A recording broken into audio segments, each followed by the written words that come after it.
Winyo go Nyasaye chwairo kamano gokinyi mkawuono momiwa jowete mondo waromi e Lolwe TV ka.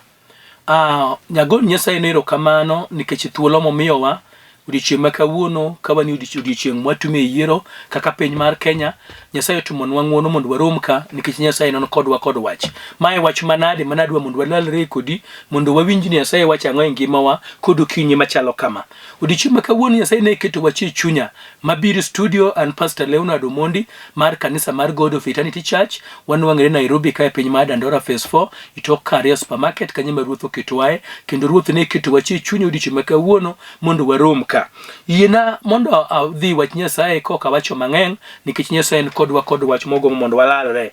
Wach mwadhi wuoye yudre kitabu mar Samuel mokwongo 7 kara 6 wacho kama.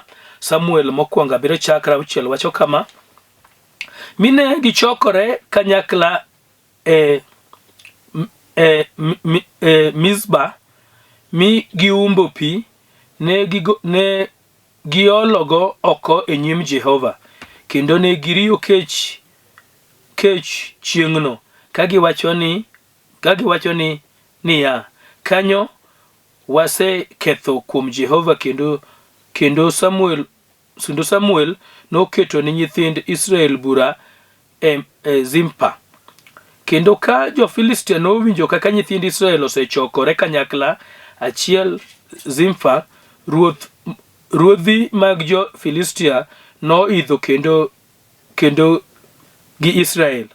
To ka nyithind Israel nowinjo, luoro nomakogi nikech jo-Filistia.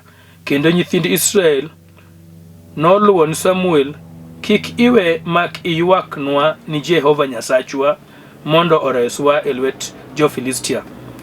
Kendo Samuel nokawo nyarombo madhoth mochiwogo ni Jehova kamisango miwang'o.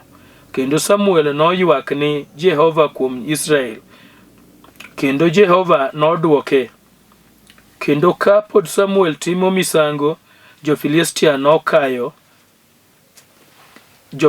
nokayo ni Israel mar kedo kodgi. To Jehova nokelo mor polo maduong' kuom jo-Filistia mochandogi kendo noologi e nyim Israel.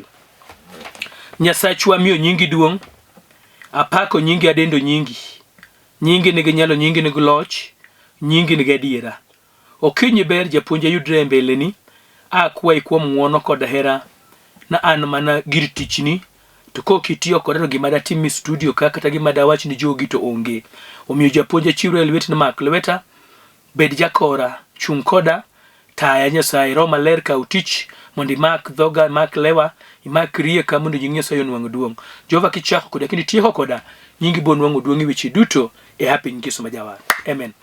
Jawinjo kendo janeno mara go Nyasaye erokamano ahinya.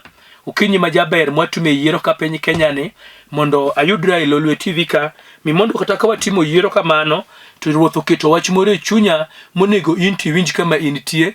Nitie wach ma Ruoth wuoye kendo nitie wach manade ma Ruoth keto e chunya mondo iwinj kaka jawinjo mara. Nitie wach mane Ruoth keto e chunya odiochieng' ma kawuono nyisa noseneno hali mga joge kale, oseneno weche mothung'o joge, oseneno weche mapek momako ngima joge, to odwa moro polo ma jasigu ja-Filistia mosebedo kasandi okubisandi be ja-Filistia no okubinweni kama intie.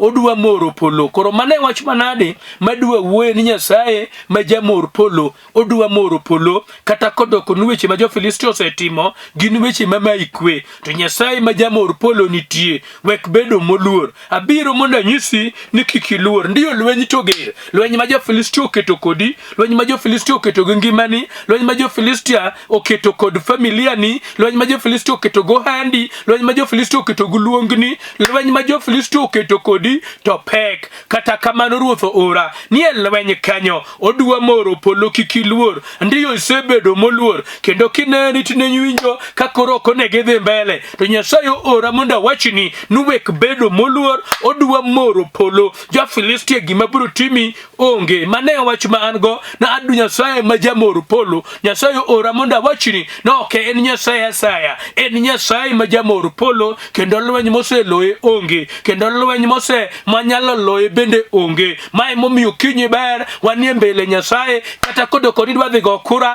kata kodo kon podi ni odi kata kodo kon podi nindo podi parri luoro maki Nyasaye ora na wanyisi ne en Nyasaye ma jamoro polo kata kodo kono kinyi ni kata gike wadwa timo onge me luoro se maki Nyasaye ora mondo nyisi kami betieno ne en Nyasaye ma jamoro polo komoro polo to jo Filistia momaki gima nyalo timo onge komoro polo to jo Filistia mama ikwe gima nyalo timo onge gibro ringo kala kala kendo ibro neno ka Nyasaye omako lweti bidong ka Nyasaye en Nyasaye agoni Nyasaye chwano erokamano nikech Nyasaye ma jang'wono agoni Nyasaye no erokamano nikech en Nyasaye ma jakech agoni Nyasaye no erokamano nikech en Nyasaye ma ka ng'ato dong' kodo to ng'ano nyalo luonge ne Ebeneza tiende ni ka giyani kichopo kama gima koro timore okine kata ikoni nyalo konyi iluongi kama nane Ebeneza gima kotimo to gima kotimo to en kende motimo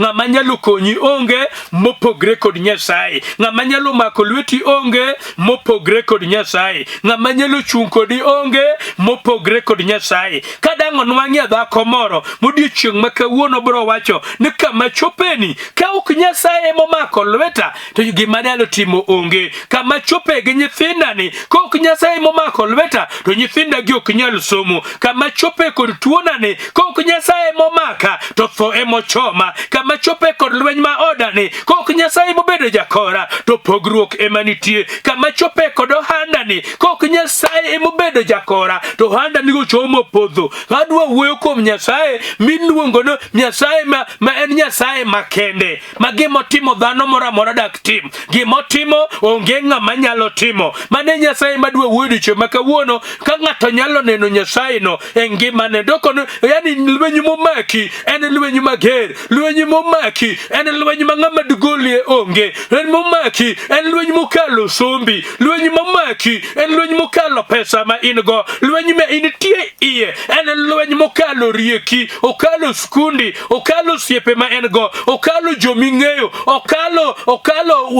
lambi en lwenyu mibiro wacho ni nyalemo emomiyo Nyasaye nyogola en lweny miyo Nyasaye kigola ka to kigola nikech nyalemo kigola makalo ka to kigola nikech ne aratego ok nikora locho nikech atek alocho nikech in adhi maber nikech in achango nikech in ohando ochung' nikech in luongona dhi kare nikech in Nyasaye manyo ng'ato moro diche makawuono mawinjo kochopo mwisho ng'ano mawinjo koluor tuo osedhi kode ma tuo no kete kama omiye luoro nyithindo masoma mani skul madwaro pesa kuome yani ibandhe koni go koni moseluoro neno kama koro nyithindo go nego bedabedi ot Nyasaye manyo jal moro ma wacho Nyasaye nyithinda ikosomo to mana inok an abiro kaka jadich Nyasaye mondo landi ka higa ni pok orumo Nyasaye mano chiko wa gik mabeyo ibiro bedo kod kidi moro ibiro bedo grapar moro ibiro bedo kidi moro mibendi biro keto kiwacho ni Nyasaye kamwa chopeni mato en mana in mokalo somba mokalo rieka mokalo joma ango mokalo ng'eyona ma en tekoni Nyasaye nyisa mondo wachini ne en Nyasaye okobiga biya obiro akasa ka nena kasa masole leo mama wacho ni kinde moro Daniel adek kanyo adek god ang'wen kanyo ne Shadrach kod Meshach kod Abednego kinde moro Nebukadneza no anegi malo mondo ked kodgi Nebukadneza no amalo mondo nyis teke ngimagi Nebukadneza no amalo mondo nyis ne ene ruoth to Shadrach Meshach kod Abednego no geno kuom Nyasaye negi chopo giko to Nyasaye ok no biro no makigi Nyasaye ne kobiro no kete no sandegi Nyasaye ne okobiro no ketgi e mach Nyasaye ne kobiro makmana ni Nyasaye ne nitie abiro mondo awachni ja winjo kono ja neno ni ndio hali mikale tek, ndio wach mikale tek, ndio wach momaki tek, ndio wach mama ikwe tek. Mak mana ni nyalo neno kama Nyasaye kubiro, Nyasaye nitie. Kinde duto ma jomowar kata jomong'e Nyasaye kali weche matek, gi joparo ga ni Nyasaye onge, gi joparo ga ni Nyasaye ojwang'ogi, kendo ka jasigu tinyisore to Nyasaye chal gamana kama onge. Tabiro mondo anyisi ni Nyasaye no nitie. Abiro mondo anyisi na kata kodoko ni neno ni in kendi, Nyasaye ni kodi. Kinde duto Nyasaye kudwaga mondo nene, obro bet kodi kata ka inie mach. Nyasaye seche moko jala ka mopondo to enitie. Wachi ni lweny mikaleno, Nyasaye nie iye. Nyisi ni kech mikaleno, Nyasaye nie iye. Nyisi ni tuo momakino, Nyasaye be ni ania kanyo. Okonyal weyi, ochiko ne en kende ema okobi weyo joge, ochiko ne en kende ema okobi jwang'o joge, ochiko ne en kende ema okobi dok chien ka lweny maduong' omaki. Nyasaye nie lwenjino, Nyasaye nie lwenjino. Kata kodoko ni neno kawuono kama gima dukonyi onge, jadui osebiro, jo Filistia ma en tuo, jo Filistia ma en lweny, jo Filistia ma en dhier, jo Filistia ma en akwede, jo Filistia ma en weche lwenje mag familia, jo Filistia ma en tuoche mopogore opogore. Ga Filistia go osebiro, tabing'iro mondo awachni na kata ka jo Filistia go osebiro, Nyasaye bendo osebiro. Kata ka jo Filistia go osedonjo, Nyasaye bendo osedonjo. Ujabiro achien, ujabiro ka samoro chal kamidong kendi. Joma ng'eng paro ni sama gikali weche matek ni Nyasaye onge kodgi. Pinywa mar Kenya sani ka wanie yiero, joma ng'eng nu kod luoro. Odiochieng' ma kawuono ka wanie yiero, nitie joma chunygi ndekni, chunyni ndekni kama. Tabiro mondo awachni ni chuny Nyasaye nitie. Kik ipar ni Nyasaye oringo, kik ipar ni Nyasaye oling'a. Okobiga mapema kamano, ibiro nene lwenyno en iye. Samoro kinyal nene nikech jasigu kelo koko mang'eny, jasigu okelo ng'unyoni mang'eny, jasigu kelo weche mang'eny minyalo par ni Nyasaye onge. Biro mondo anyisi ni kik ibed moluor, Nyasaye nitie. Kik ibed moluor, Nyasaye jakori. Kik ibed moluor, Nyasaye ong'eyo gik moko te. Kik ibed moluor. Emowa mwasomo somo Samuel mokwonga biro kara auchiel. Moma wacho malong'o niya ni jo Israel nochokore mondo gilam Nyasaye, to jo Filistia bendo chokore mondo ked kodgi. Abiro mondo awachni ni sami iloso pachi mondo ilam Nyasaye, mondo nying Nyasaye onwang' duong' e ngimani, to jo Filistia bendo chokre mondo pang kaka kedo kodi, mondo gipang ka gikelo tuo e ngimani, mondo gipang kaka ginyalo maikwe ikenyu mari, mondo gipaka ginyalo maikwe yohandi. Gi jochokre kinde duto, en kitgi mondo gichokre. Tabiro mondo awachni ni Nyasaye nitie. Abiro mondo anyisi ni Nyasaye en odwa weyo bang' jo Filistia go chopo machiegni mana kama gitieki, chopo machiegni mana kama koro gikawo ngimani, gichopo machiegni mana kama koro gitieko kodi, to Nyasaye nitie. Muma mar chakruok 21 chakra 9 nyaka 15 muma wacho ni kinde moro Hagar nowuok ka Ibrahim mano kwarwa kuom yie. Hagar owuok ka Ibrahim. Hagar okelo shida ka Ibrahim, omiyo chiko wuok mondo gole. Nyasaye ogolo oda no gole oko. Koro Hagar omi Abraham omiye mana pi ikibui moro matin, yatonga mana moro matin. Abraham omiye pi to gole kod wuode miluongo ni Ismael, to nyisogi ni koro gidhi piny magikia, gidhi kama gikia, gini kama tek, gini e thim kama gidhi eno. Ka Abraham kama giwoga ka to en ka mwando, ka Abraham kama giwoga ka to emoting'o chiemo, ka Abraham kama giwok gane to emoting'o gik moko maduto magidwaro. Wuoyi ma bende odhiga goni to mae wuod Abraham makende ma Nyasaye osemiyo Abraham wuod Abraham makayo, wuod Abraham mokwongo ma Nyasaye osemiye. Mak mana koro Hagar wuok, to Hagar mwawacho ne ka Hagar ne nie thim, pi oserumo, gimomi nyathi onge, oneno ka nyathine tho.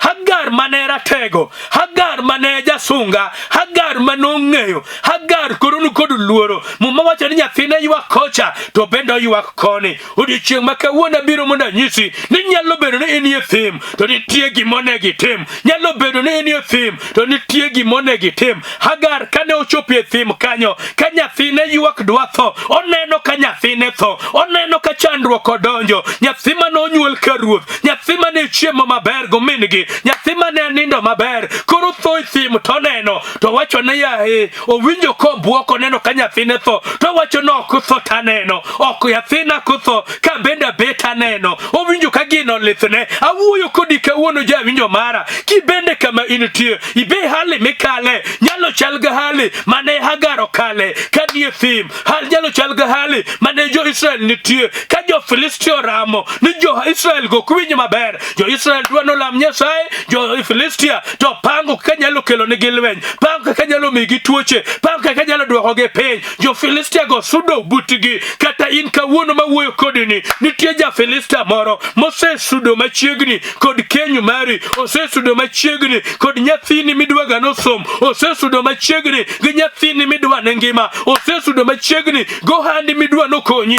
ose sudo machiegni. Muma wacho ni kane Samuel jadolo keto jo Israel mondo lam Nyasaye, Samuel ochoko gi oketo ge piny mondo gichokre mondo gine ber Nyasaye, to jo Filistia suda, jo Filistia suda, jo Filistia suda. Odiochieng' ma kawuono ruoth ora mondo anyisi na ai luoro obiro moro polo ma jo Filistia biro ke mok ibi neno gi kendo. Jo Filistia biro ke mok ibi neno nyalo gi kendo. Jo Filistia mineno kawuono ok ibi neno gi kendo. Jo Filistia mami luoro kawuono ok ibi neno gi kendo, nikech Nyasaye ora na nyisi nodwa moro polo. Macho no kano moro polo, jo Filistia noke ok ne ginyal neno jo Israel nikech no moro polo matek. Akelo Nyasaye ma jamor polo, ma komoro polo to piny nyalo ke, komoro polo to dwe nyalo ke, komoro polo to tuoche nyalo ke, komoro polo to kelonwa ber. Nikech adwi machomowa, adwi mamayo wa kwe, adwi mamiyo kwa nyal dhi maber, ok bi dhi maber ka Nyasaye moro polo ok gibi neno wa kendo. Weche magichano mondo gitimnwa ok gimeneno wa kendo. Wasomo muma ma Samuel, wasomo kod muma ma Samuel auchiel. Muma nowacho nitie gima ne jo Israel otimo, nitie weche moko mane jo Israel otimo.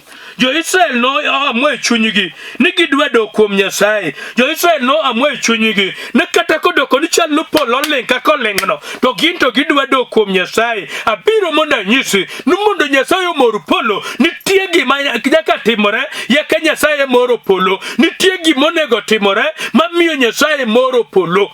Ka ng'ato dok kuom Nyasaye, ka ng'ato lamo Nyasaye gi chunye ma iye, ka ng'ato yie no en to koro jaricho, ka ng'ato dok moyie ni Nyasaye mondo keche. Muma mwasomo wacho malong'o ni ya auchiel wacho kama: ne gichokore kanyakla, ne giumbo pi ma giolo pigno piny Ruoth Nyasaye, kendo ne gitweyo chiemo chieng'no ka giwacho niya, waseketho e nyim Ruoth Nyasaye. Abiro mondo awachni jawinjo mara ni gimomiyo Nyasaye biro moro polo, gimomiyo Nyasaye biro moro polo ma jasigu jotuoche mosechomi biro weyi kendgi ma giweyi gikia, dhier mosemako ngimani ma mi wich kuot biro weyi ka giken giweyi nade, kech Nyasaye moro polo. Ne gimaki kod weche moko mondo oduoki go chien, ok gibi duoki chien. Gimomiyo Nyasaye biro moro polo en kidoki e pachi mifwenyo ni setimo marach, isepokilamo Nyasaye, idoki e pachi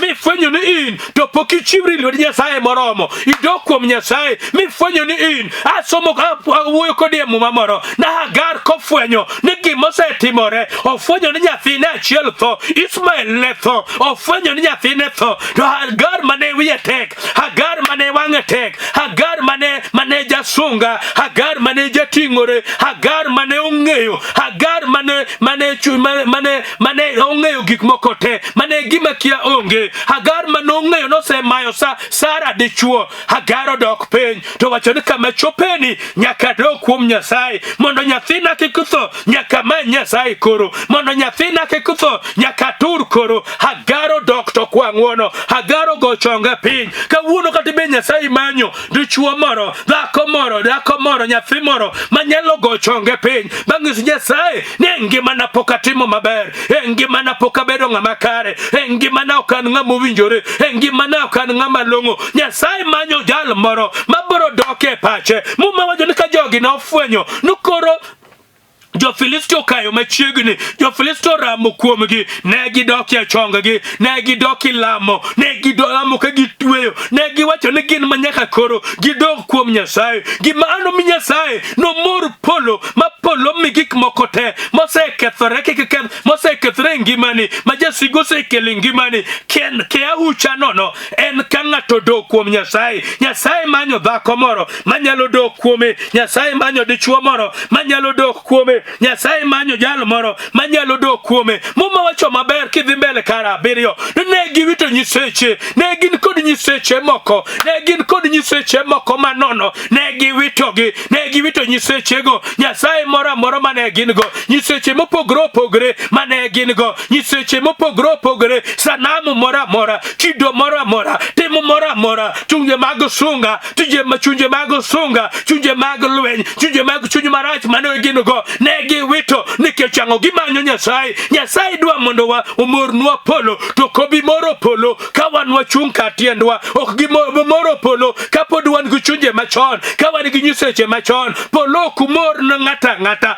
polo magimiyo josigu polo mamiyo josigu ringo, polo mamiyo jo Filistia mochomi, tuoche mochomi en ka ng'ato wito nyiseche, ng'ato wito chuny ting'ruok, ng'ato wito chuny sunga. Hagar ofwenyo mowacho na pana, an koro kama chopeni, kata kodoko nye wang'a tek, kata kodoko nuya nye tek, to kama chopeni koro nyaka wit chunje marichogo, koro nyaka dogo piny mondane Nyasaye. Nikech koka dok piny to nyathine tho ithim ka. Nyawinjo kendo janeno mara, Nyasaye ora mondo awachini no kitho ithim ka nikech chunje maricho, chunje mag sunga, chunje mag ting'ruok, chunje mok nyalo bolore. Nyasaye manyo jal moro manyalo bolre mbelene, manyalo wito nyiseche manono mondo Nyasaye oting'e malo, mondo Nyasaye oriemb josigu, mondo Nyasaye omor polo. Nikech ka polo mor tidhi neno ber kawuono. Nyasaye ora kawuono. Muma wacho malong'o niya, ne gikwayo Samuel ni Samuel lam kodwa, ne gikwayo Samuel ni Samuel kikiwe mok isayo nwa Nyasaye, ne gikwayo Samuel ni kikiwe kokikwayo nwa Nyasaye. Mano chuno Samuel kane lamo nigi Nyasaye, to Samuel ochungi mbele Nyasaye. Samuel manyo nyarombo monegi mbele Nyasaye mondo mor kodo Nyasaye.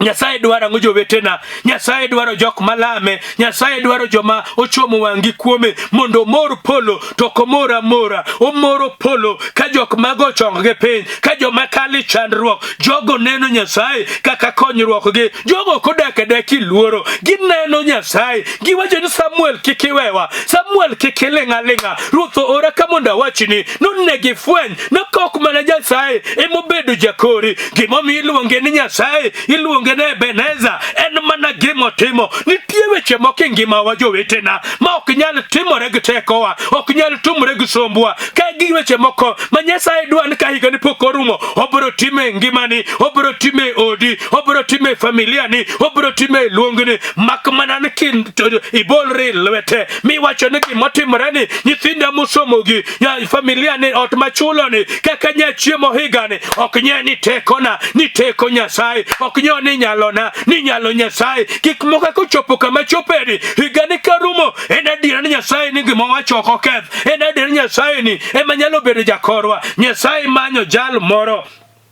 manyalo goyo erokamano, manyalo endelea kod lame, manyalo goyo erokamano, jal manyalo loso siep kode, jal manyalo wacho ni Nyasaye kende e geno na, Nyasaye kende e geno na. Nyasaye ora mondo anyiso odwano mor polo mondo oriemb josigu, oriemb tuoche manie ngimani, oriemb weche, oriemb dhier momaki, dhier mamayi kwe, oriemb lwenje mag odi, lwenje ma king'iyo to en lwenj okinyi gotieno, lwenj kamo, lwenj gi nyithindo, lwenj gi dichuo, lwenj gi dhako, lwenj kila mahali familia, mondo oriemb josigugo, mondo oriemb josigugo. To manyo jal moro, omanyo jal moro mabro nene kaka Nyasaye, ok jal maluora luora, luor to ochomo wang'e kuom Nyasaye. Jalno luoro mako to neno Nyasaye ka konyruok, jalno luoro mako to neno Nyasaye ka duoko. Odiochieng' mayiero dhie mbelene, we ai luoro, chom wang'i kuom Nyasaye, ai luoro, ket chunyi kuom Nyasaye, ai luoro, nyonge gima bro timore kuom jal mochomo wang'e kuom Nyasaye. Obro moro polo, gima jasigo chano timo kubi timo. Nima wacho malongo kama asomo, nekane ja Filistio chopo machiegni kara apar wacho kama, kane pod Samuel timo misango, jo Filistio nokayo ni jo Israel mondo oked kodgi, to Ruoth Nyasaye nomiyo polo omor matek kuom jo Filistio mokeyogi, mi jo Israel noloyogi. Kata kawuono ni Ruoth Nyasaye oseikore, nodwa moro polo matek ni jo Filistia, odwa moro polo matek ni dhier momaki, odwa moro polo matek ni lweny momaki, odwa moro polo matek ni kwemi ongogo, odwa moro polo matek ni dhier momaki, ni tuo momaki, ni weche mago mamikoso kwe, odwa moro nigi polo magi kenono mokibineno gi kendo, mi boro bedo jaloyo, mi biro bedo ng'ama neno gik mabeyo. Ruoth ora mondo wachni no nyalo moro polo matek, en kende monyalo moro polo makomoro tibiro neno tekone. Adwa mondo alam kod ng'ato Nyasaye ng'ama wacho ne an tuo masebe nenone osemiya luoro, asene maneno fogu wang'a, tasewinjo wach Nyasaye, aloko pacha sani kendo adwa mondo ilam kod Nyasaye, jatich Nyasaye, mondo ane teko Nyasaye, mondo ane ng'wono Nyasaye, mondo ane tek nyalo Nyasaye. Adwa mondo alam kod Nyasaye manyalo miyo josigu, jo Filistia moseluori gi tuo, jo Filistia moseluori kod tho, jo Filistia moseluori kod luoro, osekelo tuoche, osekelo dhier, osekelo lweny, osekelo yani yonge kod kwe. Wadwa wuoyo kodgi sani nikech Nyasaye oseketa ka mondo wawuo kodgi, to kori bedo jachir, kori bedo ng'ama lamo Nyasaye. Makama ka TV ni kama intie, makama ga kule wi ja osiepna, makama ka TV ni gaga chonge peny mondo walam kod Nyasaye. Ai luoro, ibiro neno tekone, ibiro neno nyalone, ibiro neno nyalone. Nyasaye wacho malongo, kibiro lame, kibiro gochonge peny, kibiro geno kuome kende, to biro moro polo mondo nyinge onwang' duong'. Nyasaye jadiera, Ruoth jang'wone jakech, ni ora mondo anyisgi ni biro moro polo. Jo Filistia osesandogi meromo kendo osemigi luoro, gionge kod kwe kama goyo chongeno. Nyasaye in kendi minyalo moro polo. Asayi sani japuonj, nikech ogo chonge piny ni in ok na an. Nyasaye jo Filistia mosemayi kwe, jo Filistia mosekelo tuoche, jo Filistia mosekelo dhier, jo Filistia mosekelo lweny, jo Filistia mosekelo weche mopogore opogore ma ja neno kendo ja winjo mara, ogo chonge piny okulo nuwiye nikech owinjo wachni. Jo Filistia okori moro polo kendo keyo gi choth e ngima gi Nyasaye, ok gibi neno gi kendo, gibiro neno gwethni, gibiro neno nyaloni, gibiro neno lochni nikech ikeyo jo Filistia. Gibiro neno Nyasaye ka gibedo joloch sani. Agoyo ni erokamano nikech giwuok e chonggi kod neno manyien, giwuok e chonggi ka gineno ka ine mikeyo jo Filistia, giwuok e chonggi ka gineno Nyasaye mantie. Ne kata yiero manie Kenya ni dhiromo kod kwe kod moro maduong' nikech ine miwacho ok ng'ata machokre mondo kel lweny, mondo kel fujo ka mora. Jo Fidwa moro polo kende biro keyo, gionge joma biro chokre, onge ja Filistia mora ma biro chokre ne ngimawa, ne biro chokre ne Kenya. Ja Filistia mora ma chokre mondo keth Kenya, iboro nu polo sani mondo nyinge onwang' duong'. Nyasaye ja Filistia mora mora machokre ni Lolwe TV bende okubi bedo gukwe ibro keyogi kapok higa ni orumo ibro tingo Lolwe malo nyudichiel kendo mondo nyingi onwang duong. Nyasaye go niero kamano nikeche familia na apar minwa Wilfrida kanu Genya par jao de Polino Mondi e piny ma Nairobi ka. Nyasaye par familia na par jotich duto e kinde machalo kama. Nyasaye Kenya kod rembi no tingo teko rembi no mabro kelo kwe maduong ma Kenya ongogo. Agoyo niero kamano nikech isekelo loch we nyingi onwang duong kod loch e happy ngeso majawar. Amen. Ja winjo kendo ja neno mara chunya gon Nyasaye ro kamana ahinya kuom thuolo kende momiya mondo warom kodi mane wach maruoth ne kete chunya. Nyinga LEONARD Omondi anyisno nyuola piny ma Ugenya Masiro Ramunde igweng mar Agoro kendo atiti Nyasaye Nairobi kada Ndora phase 4 namba na 0722 11 57 14 0722 11 57 14 kata 0733 73 60 40 0733 73 60 40 namba na screen ka kawa mondigo na simu ndwala mkodi to wach maruoth amia no moro polo jo Filistia mina eno okibineno kendo ko kamano to waro muru tichari ma wik manyien. Shalom shalom shalom. Limo ya wendora